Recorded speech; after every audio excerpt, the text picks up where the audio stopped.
Hey guys, what's up? My name's Ines. I write kissing books, and today I'm having a bit of a breakdown because that bang went off without an explosion.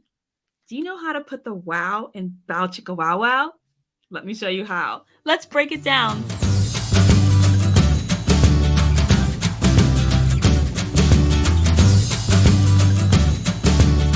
Do you struggle to write intimacy in your romance novels?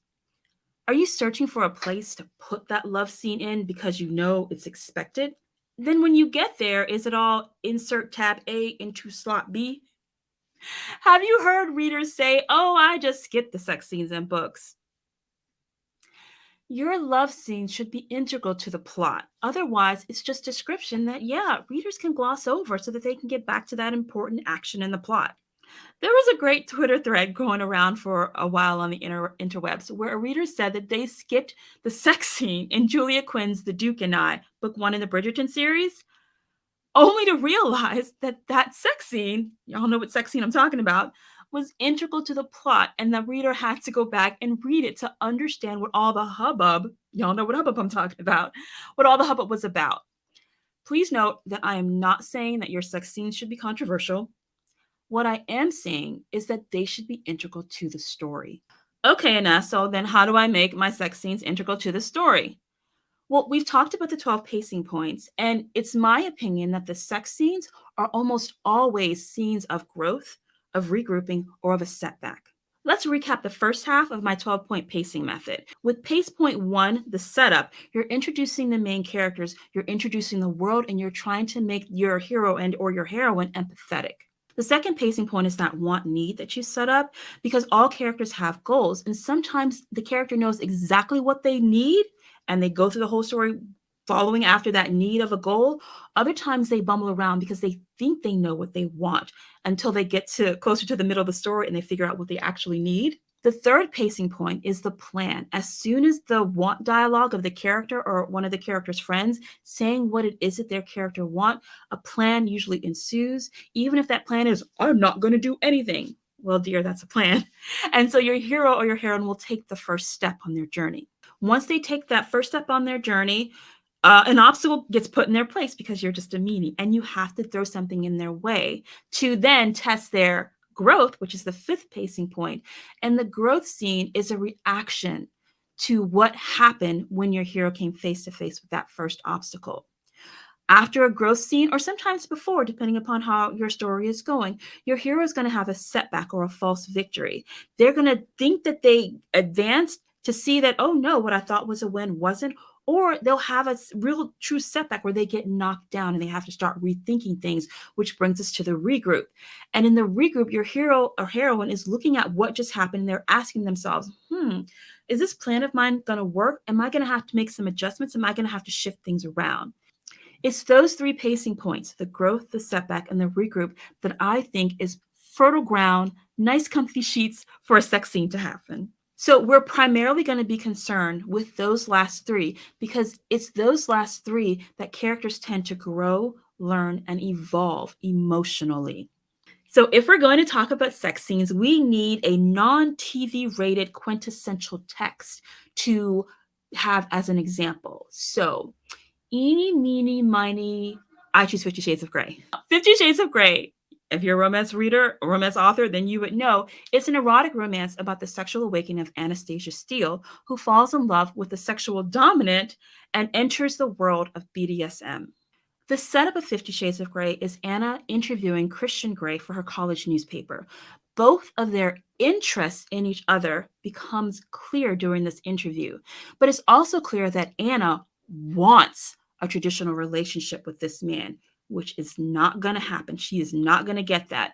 She's really following along with his plan for most of Act One as he pursues her and he tries to convince her to become contractually his sexual submissive. The first obstacle in 50 Shades of Grey is when the couple encounters, gasp, Anna's a virgin. In the film 50 Shades of Grey, the growth scene happens after Christian learns about Anna's V card. Christian is beside himself over this. He just showed this young woman his red room of pain with all of his toys and chains. His reaction to that obstacle is to have vanilla sex with Anna in his bed. Yay, growth!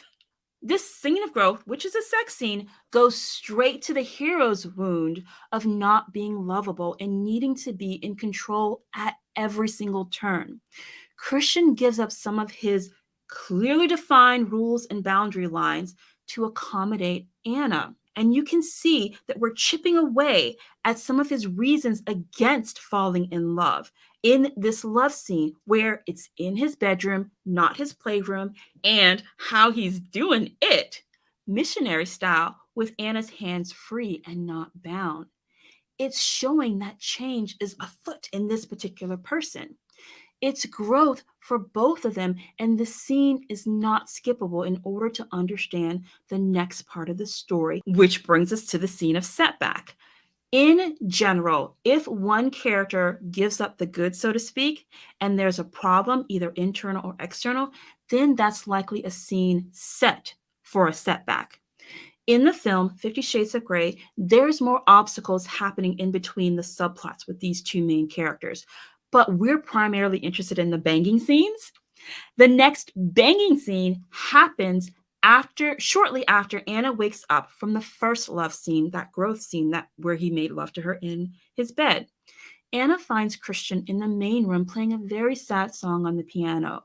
She reaches for him, thinking that they're closer now after their first sexual experience together, and Christian dodges her attempts at an embrace, and instead he lifts her up and he bangs her again. This is a false victory. Anna thought she'd won in that first sex scene because she thought that they were closer. It's a false victory because she's not getting the emotion that she's hoping to get from him, because right now, Christian is still incapable of it. Now, in the movie, we don't see much actual banging in this setback sex scene, but think about how you'd write this if you were trying to show that Christian is trying to pull away and reestablish the boundaries between them. Think of the location that you might have it in. You probably wouldn't have him going back to his bedroom. He's probably going to take her to the playroom, which is his controlled environment.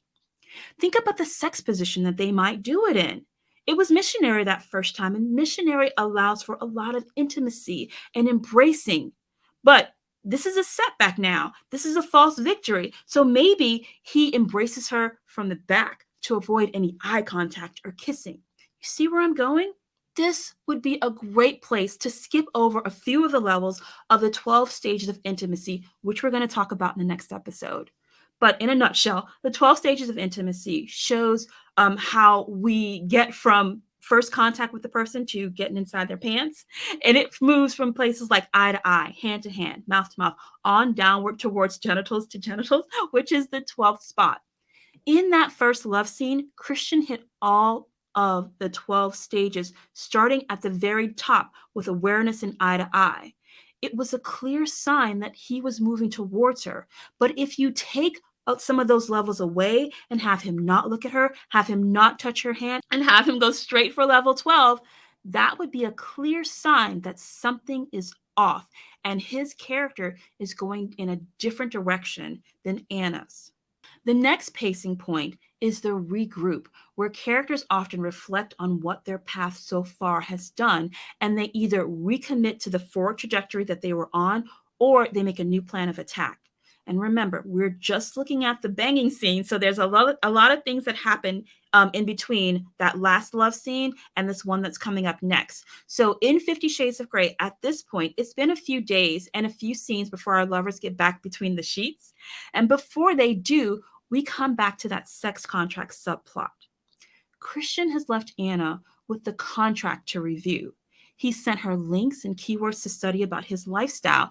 And Anna, who just graduated college, is doing her due diligence with this homework. But as she's doing the research into the BDSM lifestyle, she's not always liking what she sees on the internet. Surprise. Christian is pressuring Anna to sign that contract to make her his submissive via email messages. And at one point, Anna sends him a message back saying, "It's been nice knowing you." Christian takes this as rejection, and he comes to her house with seduction in mind. He binds her, he blindfolds her, and then he has rough sex with her in her bedroom. When she still won't sign the contract, he leaves. That's not the last of it, not their last obstacle, not their last sex scene. So both of them have to regroup at this point. Christian has to figure out another way to get what he wants, which is her signing that contract. And she has to figure out another way to get what she wants, which is an intimate relationship with this man that she's falling for. This regroup scene is not the last of it. It's not their last obstacle. It's not their last sex scene, but it's a start in their try-fail cycle. And we can already see that both of them are having an emotional arc that looks a bit more like a roller coaster than just, like a half moon. They each have changed by this point in the story, and we're not even at the midpoint yet. Remember, there are try-fail cycles in fiction. You can have more than one obstacle growth, regroup, setback, obstacle, setback, regroup, growth. So maybe the first love scene is a scene of growth in the tri-fail cycle. And then maybe the next sex scene is a regroup in a different tri-fail cycle. And finally, there's a setback in maybe the major tri-fail cycle before we get to the confrontation, which is that last obstacle before Act 3 begins.